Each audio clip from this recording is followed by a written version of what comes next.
concur with the comment, the person who made that comment there, that has become, the light of Ndokwa has become an unavoidable voice. Yes. You know, we titled this conference Ndokwa of Our Dream. Okay. And now is the time that this dream must crystallize. Okay.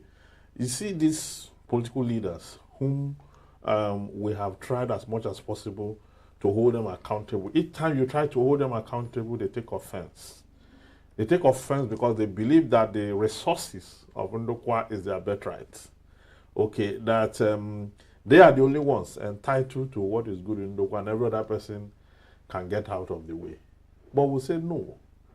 We say that the commonwealth of Ndokwa belongs to everyone in Ndokwa, both the born and the unborn. Okay, and that we will not sit down and watch them deplete the resources of Ndokwa or mismanage the resources of Ndokwa and get away with it. And I've said this before, and I'm going to say it again. We will ensure that they account for all the resources that they have been depleted. Apart from the governor and the deputy governor, none of the leaders in Ndokwa land have immunity under the law.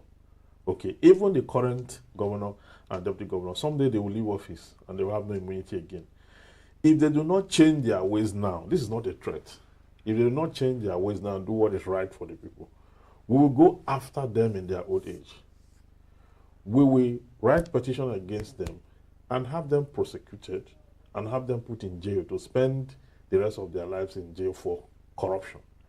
Because the endemic corruption in Ndokwa land is the reason why there is no development there. So it is the little contribution of neglect from each and every one of them that accumulates to have become this Frankenstein, this albatross that we face, that's a behemoth. Now, poverty in Delta State is like a beast.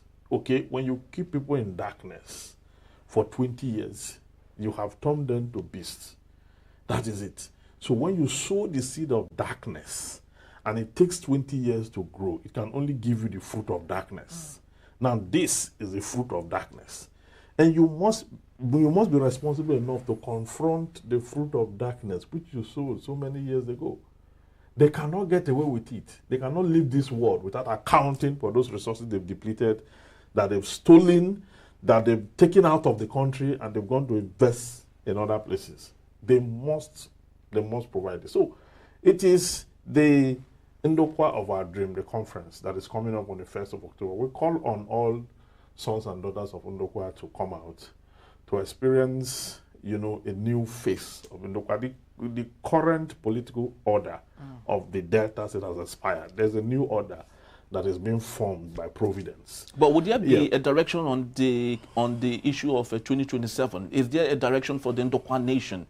Because we talked about leadership. If we must get it right, then we must get the right kind of people in the right places. Very well. It's up to the citizens, the indigenes of Ndokwa. It's up to them to decide.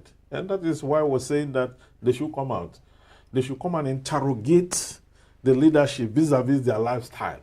Whether the kind of leaders they have over time have made any impact in their lives in darkness. So when they evaluate it by themselves, they will take proper decision. So it is called the Ndokwa of Our Dream. That's the theme of the conference. Yeah. You are coming there to dream, to evaluate your life vis-a-vis, to evaluate your yearnings and aspirations, your dream, personal, corporate, and individual dreams, whether truly you're on the right track. And if you're not on the right track, it is high time you got on the right track. Okay, and then follow these chariots to a point where we're able to see the light. And not just see the light, get the light down to Ndokwa and get the place lit up so that development can from there rise. It is a time for change. It's a time for change, and that change, we must find it. The change we must find. Comrade Lucky, what's your final thoughts just before